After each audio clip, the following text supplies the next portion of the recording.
Dear students, today we will discuss about combinations of cells. Why it is required?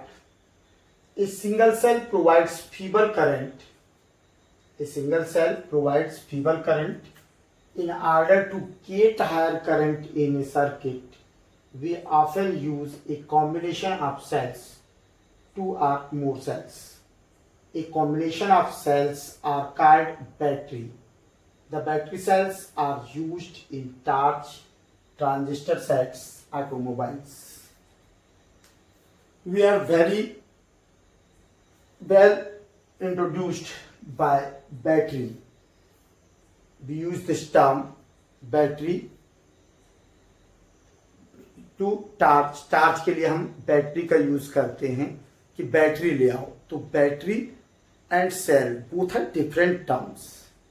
Battery is the combination of cells. When we want to high current with cell, then we combine cells in different manner or in different ways. There are two ways to combine cells: series combination or parallel combination. Why combination is required? Why combination is required? So answer will be, since we want to high current, when we want to draw high current with the cell, then we combine cell in different manner. Torch transistor sets, combination of cells are known as battery, and it is represented by plus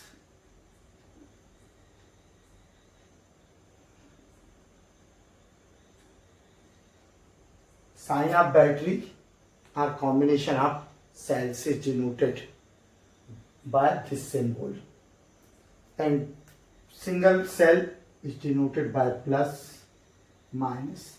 Where we take high tension battery, then we get this symbol. Understood? Then combination of cell. We can combine two or more cell in two manners, in three manners. First, series combination. Second, parallel combination of cells. And third, mixed combination of cells. What is series combination of cell? When the negative terminal of one cell is connected to the positive terminal of the other cell and so on, then the cells are said to be connected in series. जब हम सेलों को इस तरह से connect करते हैं कि first cell के नेगेटिव टर्मिनल सेकंड सेल के पॉजिटिव टर्मिनल से, सेकंड सेल का नेगेटिव टर्मिनल थर्ड सेल के पॉजिटिव टर्मिनल से, और इसी तरह से अन्य सेल्स को कनेक्टेड करते जाते हैं, तो इस तरह का कॉम्बिनेशन सेलों का सीरीज कॉम्बिनेशन कहलाता है. तो the in series combination of cells are connected such that where negative terminal of first cell is connected with the positive terminal of other cell and so on, then connection or combination is called series combination.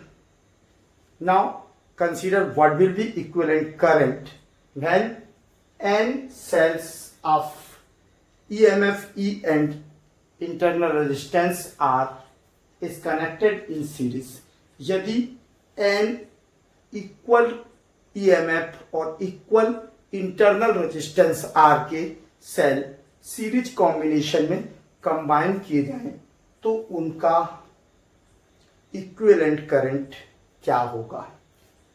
Consider, इसको देता है question कई बार, तो consider n cells of EMF E and internal resistance R is connected in the series. Consider n cells of EMF E and internal resistance R are connected in series combination. Plus minus plus cells को show करने का सबसे अच्छा तरीका है इस तरह से, plus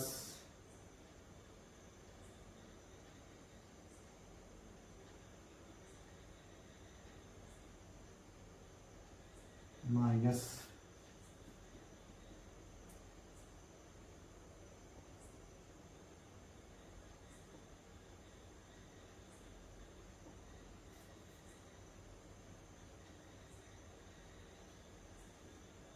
and cells of same EMF E and internal resistance R is connected in series combination. When this series combination is connected with the external resistance R, then current I flows in this circuit. When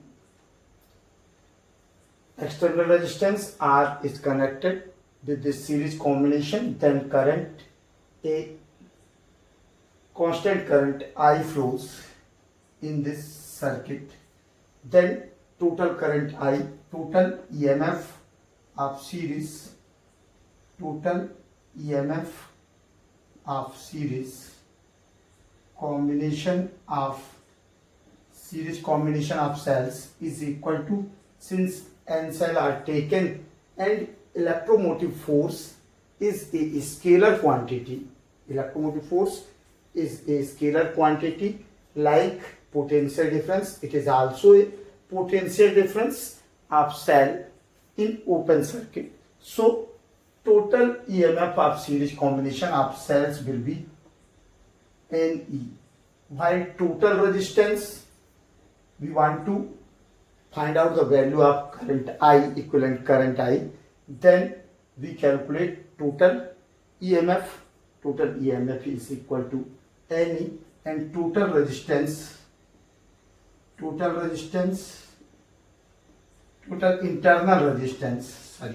internal resistance, since cells are combined in series, then resistance will be also combined in series.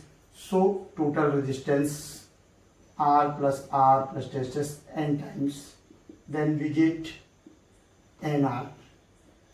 Hence total resistance of circuit will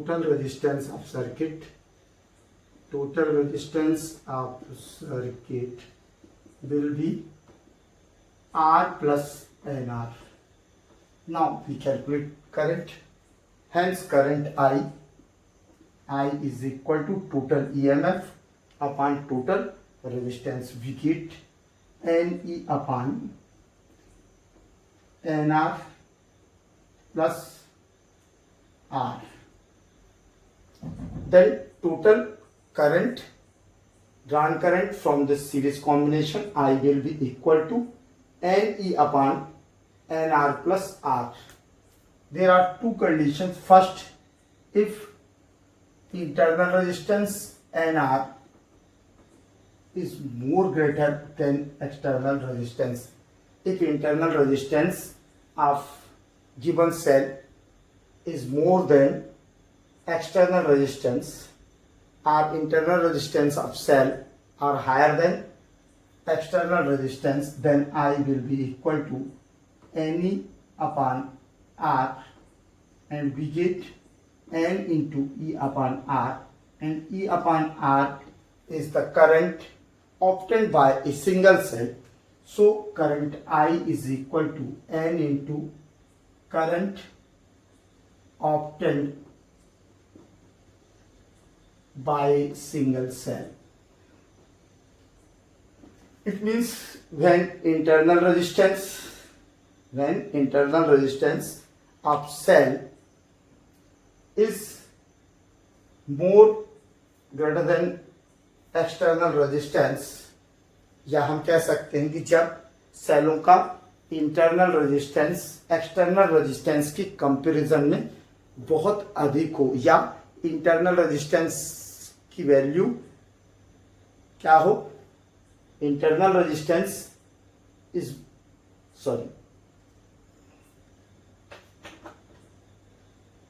internal resistance is less than external resistance. जब internal resistance बहुत कम हो, external resistance के comparison में internal resistance की value negligible हो, तो इस condition में सेलों का सीरीज कॉम्बिनेशन फायदेमंद होता है, बेनिफिशियल होता है। When internal resistance of cell is so less or negligible than external resistance, then neglect the term of internal resistance, we get any upon R। कि माने यदि इंटरनल रेजिस्टेंस, सेलों का इंटरनल रेजिस्टेंस एक्सटर्नल रेजिस्टेंस के comparison में negligible हो, तो ऐसी condition में सेलों का सीरीज कॉम्बिनेशन बेनिफिशियल होता है। इससे हमें एन सेलों के इक्विवेलेंट करंट ड्रा कर सकते हैं, अर्थात एन सेलों को यदि हम कंबाइन करते हैं तो हमें प्राप्त करंट क्या होगा, एन सेलों के बराबर करंट प्राप्त होगा। और यदि उल्टा हो, second, if N R is more greater than external resistance, if internal resistance, external resistance is negligible compare than internal resistance, then neglect the term R, we get any upon NR, N is cancelled by N, E upon R, so current obtained by a single cell, if internal resistance is more greater than external resistance, or external resistance is negligible, compare than internal resistance, then series combination will be lostful। Series combination lossful होगा, मतलब इसमें loss होगा, क्योंकि हमें N sales को भी combine करने पर केवल एक सेल के इक्वल करंट प्राप्त होगा। तो ये सीरीज कॉम्बिनेशन हो गया आपका। अब यदि एक कंडीशन में यदि सेल के 3 सेल्स हैं या 2 सेल्स हैं, 3 सेल्स हम ले लें, 3 सेल्स के, अरे सॉरी यार मिटा दिया, चलो कोई बात नहीं। यदि 3 सेल्स हैं और उनके ईएमएफ डिफरेंट हैं, तो सीरीज कॉम्बिनेशन में टोटल करंट क्या होगा। If 3 cells, consider 3 cells of EMF E1, E2, E3. Consider 3 cells of EMF E1, E2 and E3, and internal resistance R1, R2, R3 are combined in series. Then what will be,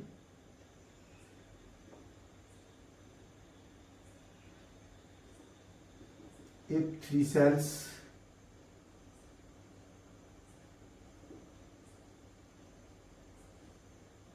ठीक है, यदि 3 different EMF के E1, E2, E3 के EMF के sales किसमें connect किए जाते हैं, सीरीज कॉम्बिनेशन में कनेक्ट किए जाते हैं, then what will be value of current। तो इसके लिए यदि क्वेश्चन इस तरह का आता है तो हम वो करेंगे कि consider 3 cells of EMF E1, E2 and E3 and internal resistance R1, R2, R3 are connected, having internal resistance R1, R2, R3 are connected in series। When this series is connected with external resistance R, then a constant current I flows in this circuit. So total EMF of this circuit will be equal to, since EMF is a scalar quantity, then total EMF of this circuit will be E1, E2, E3.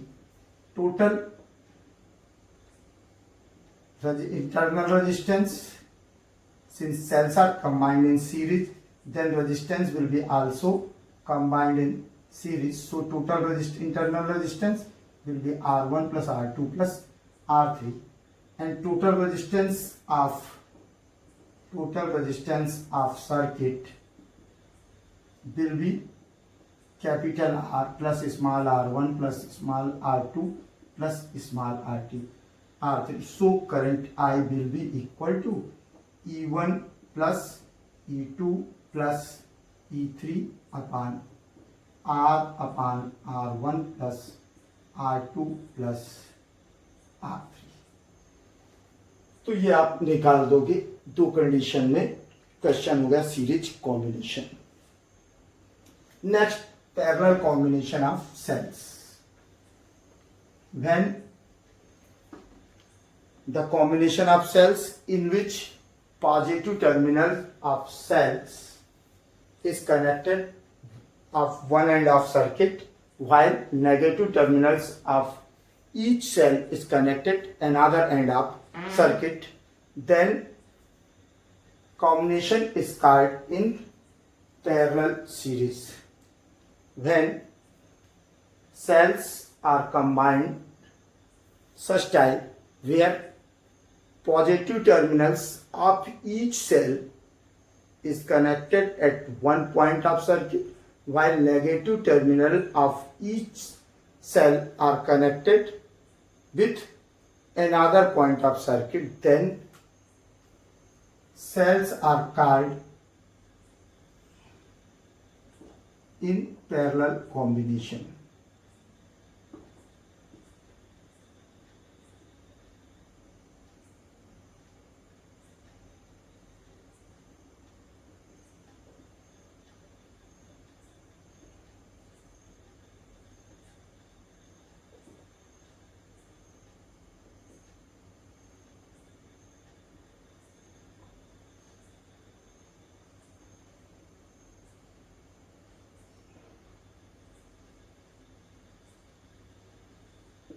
And this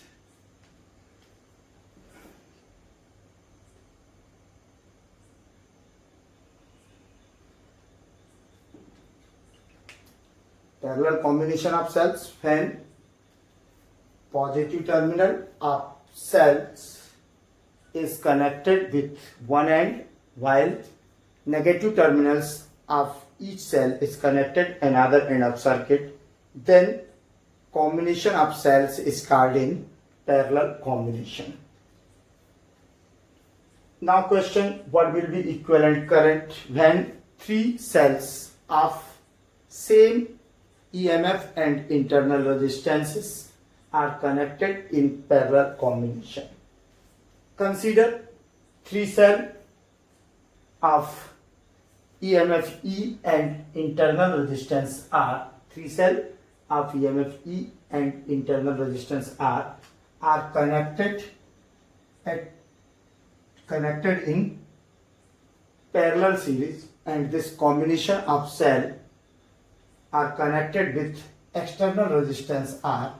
If constant current I flows in this circuit, then total EMF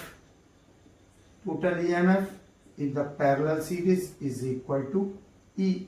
parallel series में, parallel combination में potential difference सभी पर same होगा, तो potential difference will be E. Since cells are combined in parallel series,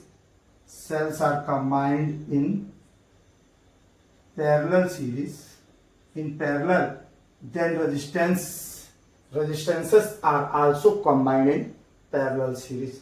Then equivalent internal resistances will be equivalent internal resistance will be total internal resistance 1 upon R plus 1 upon R implies that R dash is equal to R upon 3. R dash is equal to R dash equal to R upon 3, and total resistance of the circuit will be equal to external resistance since external resistance and internal resistance are combined in series, so R plus R dash या R is equal to R plus is equal to R upon 3. Okay. Now I is equal to, hence I is equal to total EMF E upon total resistance R plus R upon 3. It will be only for 3 cells. When n cells of same electromotive force and equal internal resistances are connected in parallel combination, then what will be current in that circuit?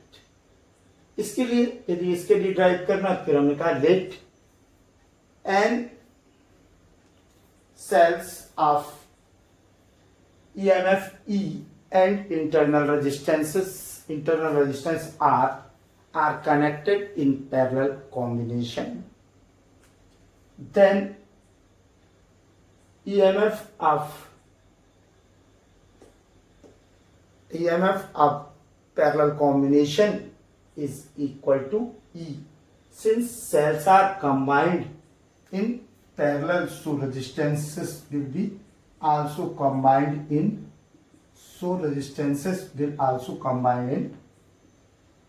parallel series. Then total internal resistances 1 upon R dash is equal to 1 upon R plus 1 upon R plus 1 upon R plus dash n times. So R dash is equal to R 1 upon R dash is equal to n upon R, implies that R dash is equal to R upon n.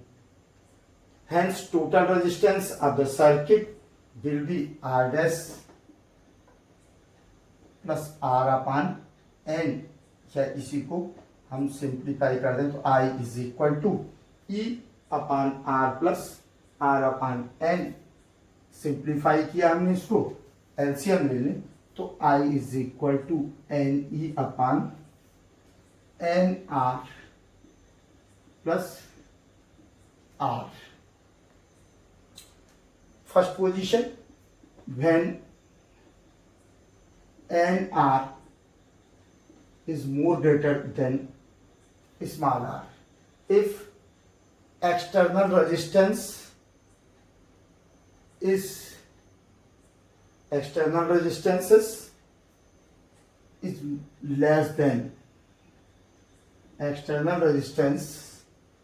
less than compare than internal resistance. यदि internal resistances के comparison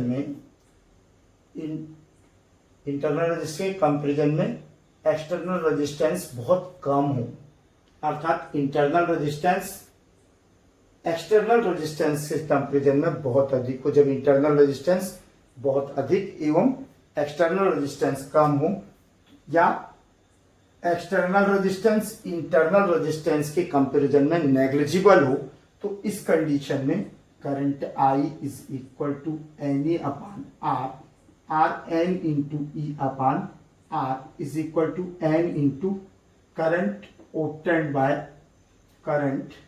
obtained by a single cell. तो जो combination हमें series combination में last दे रहा था, वो कॉम्बिनेशन हमें पैरेलल कॉम्बिनेशन में क्या देगा, बेनिफिशियल हो जाएगा. कि यदि एक्सटर्नल रेजिस्टेंस की कंपैरिजन में इंटरनल रेजिस्टेंस बहुत अधिक हो, जब सेलों का इंटरनल रेजिस्टेंसेस बहुत अधिक हो और हमें करंट अधिक गेन करना हो, हाई करंट प्राप्त करना हो, तो ऐसी कंडीशन में सेल्स को पैरेलल कॉम्बिनेशन में कनेक्ट करना बेनिफिशियल होता है. और सेकंड कंडीशन, इफ उल्टा हो जाए कि NR is more greater than small r, कि इंटरनल रेजिस्टेंस के कंपैरिजन में एक्सटर्नल रेजिस्टेंस बहुत अधिक हो, या एक्सटर्नल रेजिस्टेंस के कंपैरिजन में इंटरनल रेजिस्टेंस नेग्लिजिबल हो तो ऐसी कंडीशन में क्या होगा, I is equal to N E upon N R, N is cancelled by N, then we get E upon R is equal to current obtained by a single cell. इसका मतलब है कि सेलों का कॉम्बिनेशन यदि resistance अधिक है, दिए गए सेलों का इंटरनल रेजिस्टेंस अधिक है तो उन्हें पैरेलल कॉम्बिनेशन में कनेक्ट करना बेनिफिशियल है, लेकिन यदि इंटरनल रेजिस्टेंस कम है तो सेलों का सीरीज कॉम्बिनेशन बेनिफिशियल होता है। ये एक चीज हो गई। और इसमें एक क्वेश्चन और मैं बताना चाह रहा था कि if 3 sales E1, E2, R1, R2, R3, E3, यदि 3 सेल्स हो तो जिनके क्या हो, 3 सेल्स E1, E2, E3 के जिनके EMF E1, E2, E3 एवं internal resistance R1, R2, R3 हो, यदि पैरेलल कॉम्बिनेशन में कनेक्ट किए गए हों तो इस कंडीशन में I क्या होगा, क्योंकि I करंट, I जो है मान लो इससे I1 करंट फ्लो होता है, इससे I2 करंट फ्लो होता है और इससे I3 करंट फ्लो होता है, तो total current I is equal to, since current I is a scalar quantity, so I is equal to I1 plus I2 plus I3. But what will be value of I1, I2, I3? We don't know. Now we use second law of Kirchhoff's in circuit. इसको नाम दिया है मैंने A, B, C, D. इसको अपन दे देते हैं EF, इसको दे देते हैं GH, इसको दे देते हैं IG। तो फर्स्ट हम लगा लेते हैं ACT BFEA, ACDBFE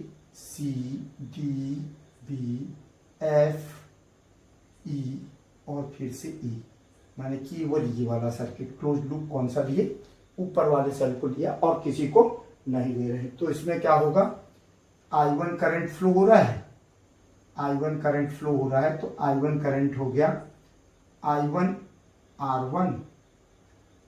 R1 plus I1 external resistance R minus E1 is equal to 0।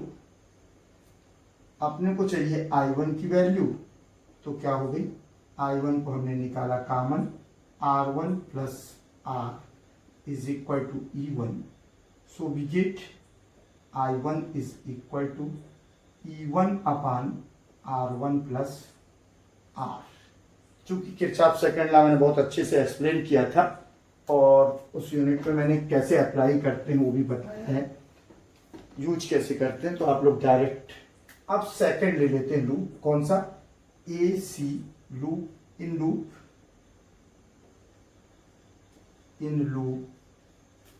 A C D B H G E, ये बीच वाला सेल हमने लिया। अब इसमें क्या हो जाएगा, इसी तरह से इसमें I2 करंट है तो I2 R2 plus I2 R minus E2 is equal to 0, implies that I2 common निकाल लिया is equal to E2 upon R2 plus R, और थर्ड लूप ले लें AC DB JI, ये I को K कर देता हूं, JK, तो इसमें क्या हो जाएगा, करंट कितना फ्लो हो रहा, I3, तो I3 R3 plus I3 capital R minus E3 is equal to 0। Now I3 will be equal to E3 upon R plus R3. Substitute these values in equation first, then we get I is equal to, from equation first, equivalent current I is equal to E1 upon R1 plus R plus E2 upon R2 plus R plus E3 upon R3 plus R. Okay, तो total current I की value find out हो गई। ये combinations of cells आपका topic खत्म होता है। Okay, thanks. When three cells of different EMF and different internal resistances are connected in parallel, then what will be value of I? Now consider three cells of EMF E1, E2 and E3 respectively, where its resistances, internal resistances are R1, R2, R3, connected in parallel combination, and when this combination is connected with external resistance R, then current, a constant current I flows in this circuit. हमने इसके लिए note किया कि we suppose three cells of EMF E1, E2, E3 and internal resistances R1, R2, R3 are connected in parallel combination, and when this combination, parallel combination of cells is connected with the external resistance R, then a constant current I flows in this circuit. Since there are three cells and if the currents of each are flowing I1, I2, I3, then current is a scalar quantity, so I will be equal to I1 plus I2 plus I3. यदि हम मान लें कि first cell से I1 current, second cell से I2 current और third cell से I3 current point A पर पहुंचता है, तो कंप्लीट सर्किट में total current I1 plus I2 plus I3 की इक्वल होगा, क्योंकि जो किरचॉफ फर्स्ट लॉ है, किसी भी जो जंक्शन है उस पर करंट कांस्टेंट नहीं होता, बल्कि वहां रुकता नहीं है, बल्कि उससे निकल जाता है। तो यहाँ पर करंट कितना हो गया, I1 plus I2 plus I3, जो कि पूरे सर्किट में फ्लो होगा। अब हमें I1, I2, I3 की वैल्यू फाइंड आउट करना है, तो हमने इसके लिए किरचॉफ सेकंड लॉ का यूज किया और हमने फर्स्ट क्लोज लूप लिया ए जे के पी डी सी ए, ए जे के P D A, A J K B D C ए। तो यहाँ पर रेजिस्टेंस R1 है और करंट I1, तो I1 into R1 plus I into R is equal to minus E1 is equal to 0। हम positive side से जा रहे हैं, तो ये अपना किरचॉफ के सेकंड लॉ से क्या हो गया, I1 R1 plus IR minus E1 is equal to 0। Now we calculate I1 R1 is equal to E1 minus IR। Since ये पोटेंशियल डिफरेंस जो है पैरेलल कॉम्बिनेशन में, पैरेलल सीरीज में हमेशा कांस्टेंट होता है, तो ए और बी के बीच में ये कितना रहेगा, I इंटू आर बी के इक्वल।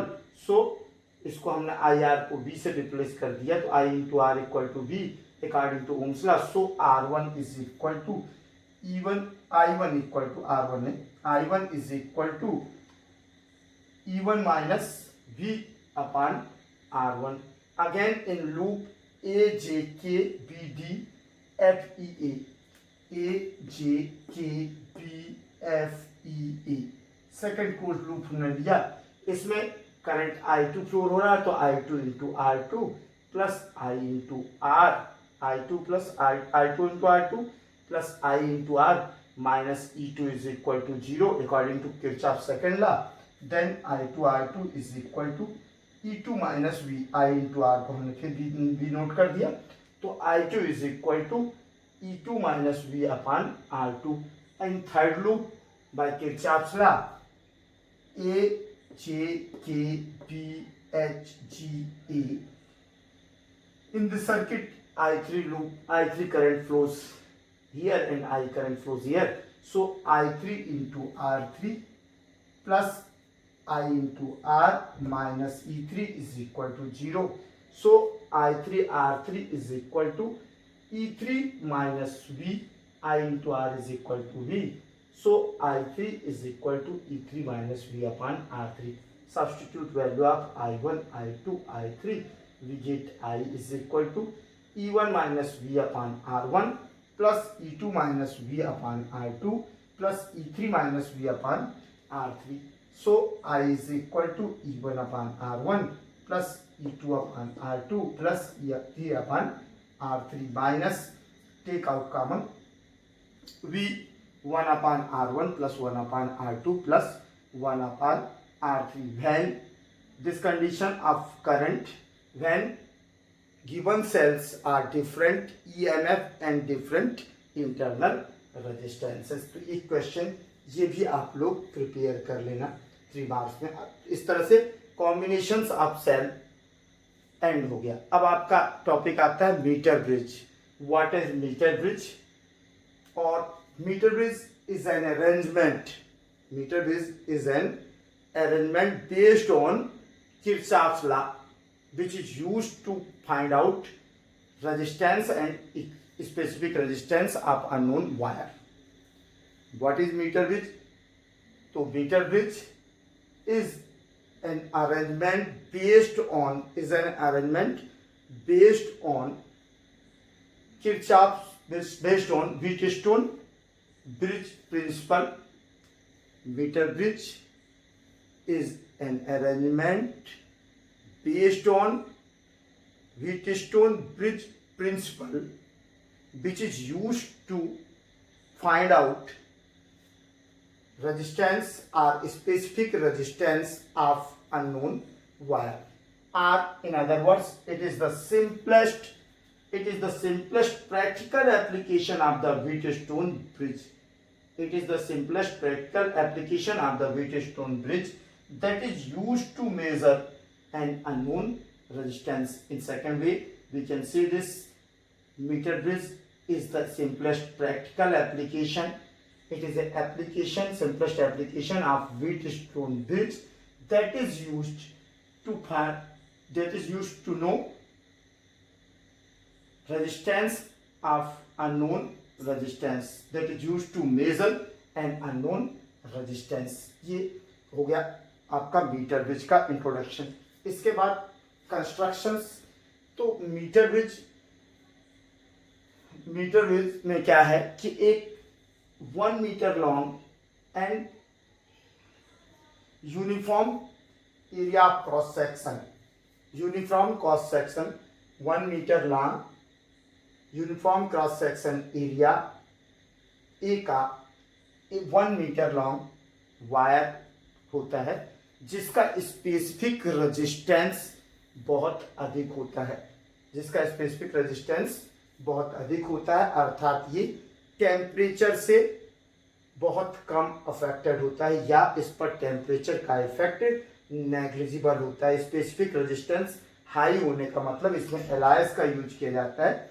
मीटर ब्रिज में एक 1 metre long uniform cross section area का वायर होता है, जो हमेशा एलायस का लिया जाता है, जिनका स्पेसिफिक रेजिस्टेंस बहुत हाई होता है। स्पेसिफिक रेजिस्टेंस हाई होने से ऐसा है कि इन पर टेम्परेचर का इफेक्ट नेग्लिजिबल होता है, अर्थात टेम्परेचर को इंक्रीज करने पर इनका रेजिस्टेंस लगभग नहीं के इक्वल अफेक्टेड होता है, क्योंकि जब हम करंट फ्लो करेंगे तो करंट फ्लो के कारण, रेजिस्टेंस के कारण टेम्परेचर इंक्रीज होगा। तो टेम्परेचर इंक्रीज होने का जो इफेक्ट है इन वायर्स पर ना पड़े, इसलिए इन्हें हाई स्पेसिफिक रेजिस्टेंस का लिया जाता है, और इसके लिए ये तार मैग्नाइन या कॉन्स्टेंटन वायर के बने होते हैं। ये 1 मीटर का तार जो है मैग्नाइन या कॉन्स्टेंटन वायर का बना होता है, जिसे 1 मीटर स्केल पर कस दिया जाता है। इसे स्ट्रेच करके 1 मीटर स्केल पर लगा दिया जाता है, कस दिया जाता है स्ट्रेच करके। और मीटर स्केल के दोनों ओर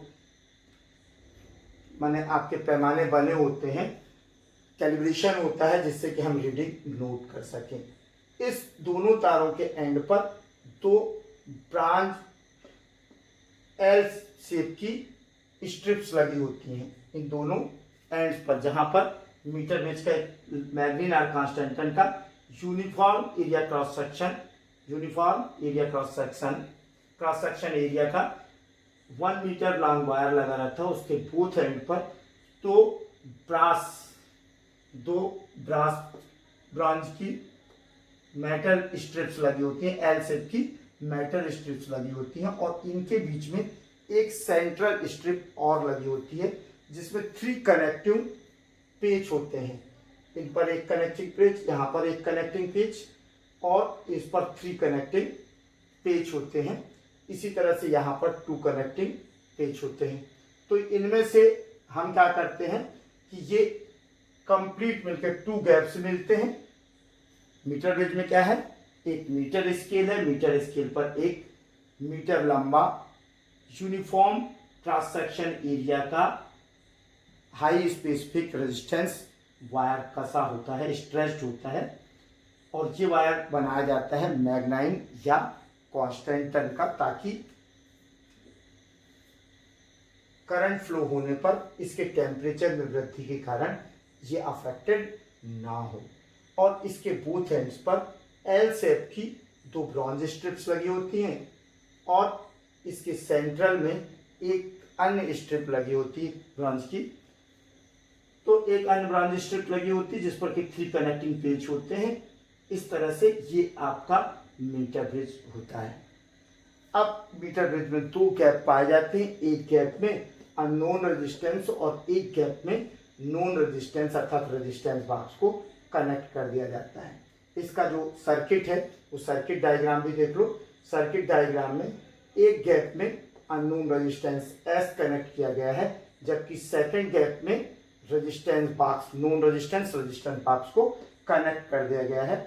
और सेंट्रल जो स्ट्रिप थी, सेंट्रल स्ट्रिप के सेंट्रल कनेक्टिंग पेज से एक गैल्वेनोमीटर कनेक्ट होता है, और गैल्वेनोमीटर का सेकंड एंड जॉकी जे से कनेक्ट होता है, जबकि वायर में सर्किट में करंट सप्लाई के लिए ए और सी के बीच दोनों एंड पर, वायर के दोनों एंड के बीच में एक सेल और एक की को कनेक्ट कर दिया जाता है।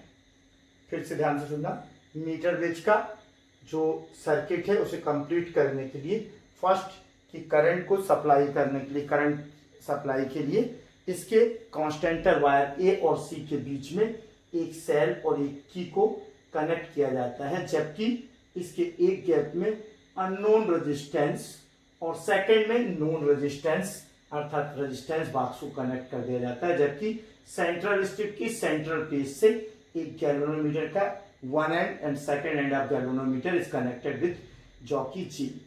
अब वर्किंग क्या है, तो जैसे ही हमारा सर्किट कंप्लीट होता है तो हम सर्किट को कंप्लीट करके चाकी को दोनों ओर रख कर गैल्वेनोमीटर में डिफ्लेक्शन देखते हैं। यदि गैल्वेनोमीटर में बोथ साइड डिफ्लेक्शन आ रहा है तो इसका आशय है कि बीच में कहीं पर एक ऐसा पॉइंट होगा जो नल पॉइंट होगा। अब जाकी को हम उठाकर एक स्थान से दूसरे स्थान पर वायर पर रखते हैं, और जिस स्थान पर गैल्वेनोमीटर में 0 डिफ्लेक्शन प्राप्त हो जाता है, नल पॉइंट प्राप्त हो जाता है, उस डिस्टेंस को हम नोट कर लेते हैं।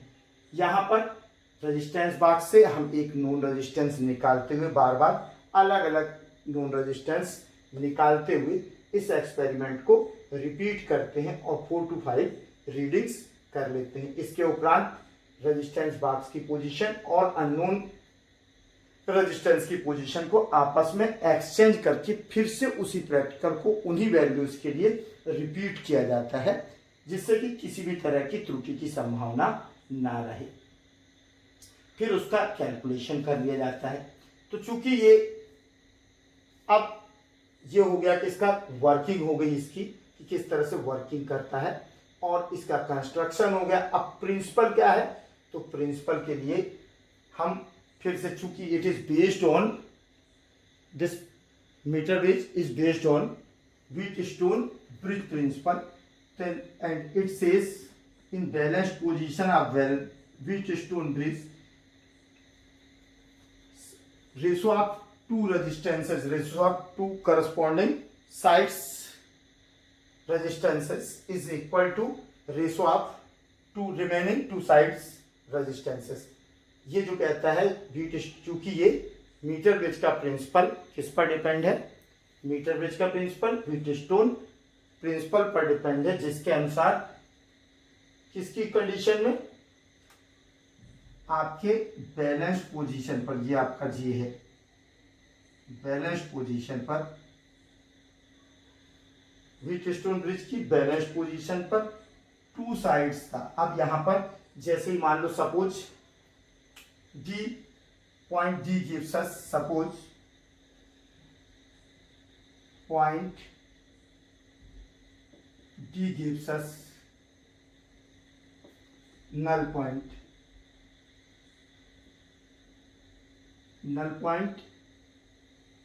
at resistance R।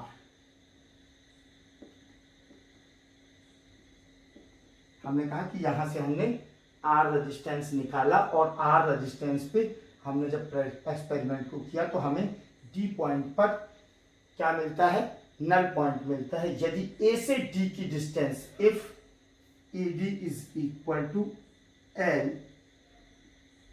Positive end से, बैटरी के पॉजिटिव एंड से नल पॉइंट D की distance AD is equal to L, then DC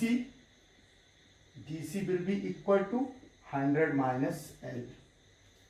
हमने सपोज किया कि नल पॉइंट हमें D पे मिला, और यदि if AD is equal to L, length L है, ए पॉइंट से पॉजिटिव एंड से नल पॉइंट की डिस्टेंस L है, तो remaining distance will be 100 minus L, because ये कितने का है, 1 मीटर 100 सेंटीमीटर का है, तो 100 minus L centimetre.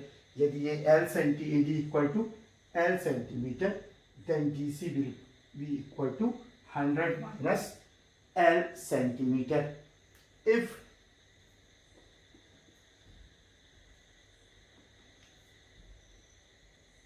unit length drop, potential drop, a potential drop of unit length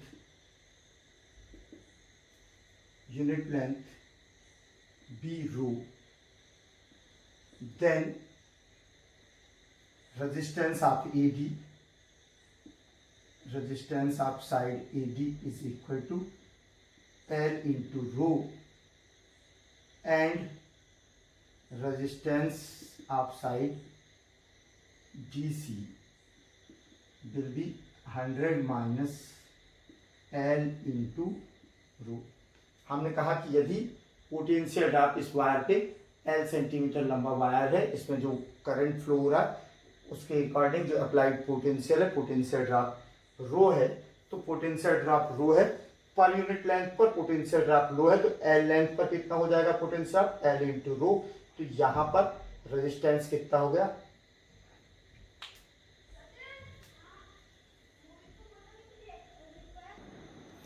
if resistance of, यहां मैंने गलती से पोटेंशियल ड्रॉप नोट कर दिया था, तो if resistance of per unit length be rho, then resistance of AD, यदि per unit length का रेजिस्टेंस, इस वायर की यूनिट लेंथ का रेजिस्टेंस रो हो, तो एल लेंथ का रेजिस्टेंस क्या हो जाएगा, resistance of AD is equal to L into rho, while resistance of side DC is equal to 100 minus L into rho. Now come to this diagram, AD, A D, DC, DC, A to B, A to B and B to C। A to B के बीच में क्या लगा हुआ है, ए to B के बीच में आपका अननोन रेजिस्टेंस एस है, बी टू सी के बीच में आपका नोन रेजिस्टेंस आर है, और A D total resistance L into rho, and D C पर का रेजिस्टेंस क्या है 100 minus L according to Wheatstone bridge principle, according to Wheatstone bridge principal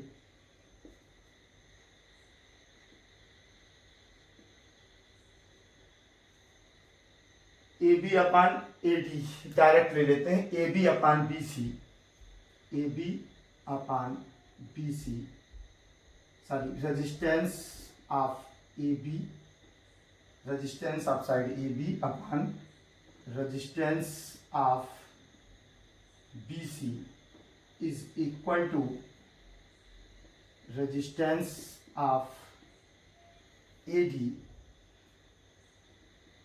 upon resistance of DC, resistance of DC।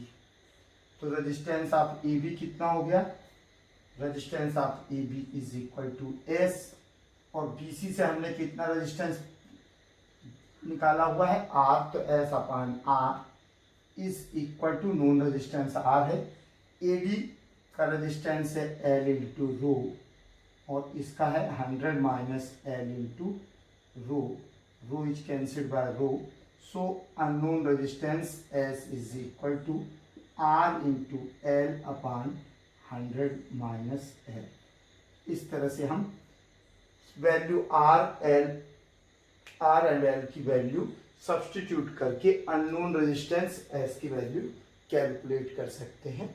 तो ये आपका रहा मीटर ब्रिज प्रिंसिपल। इसमें जो फार्मूला लगेगा S is equal to R into L upon 100 minus N.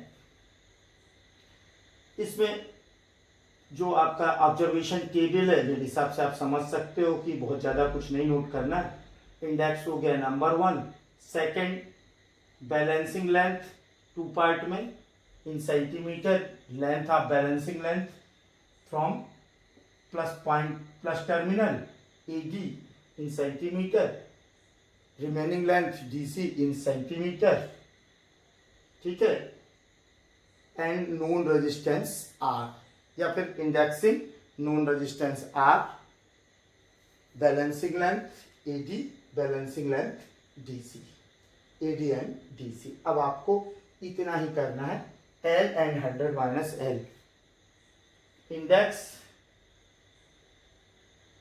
L known resistance R, L and 100 minus L। तो ये देख लेना।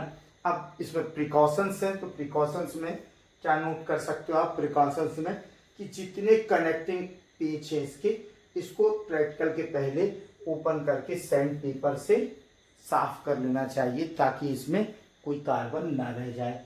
दूसरा, रेजिस्टेंस बॉक्स और जितने भी कनेक्टिंग पेजेस हैं उनको टाइटली कसा होना चाहिए। 2 हो गए।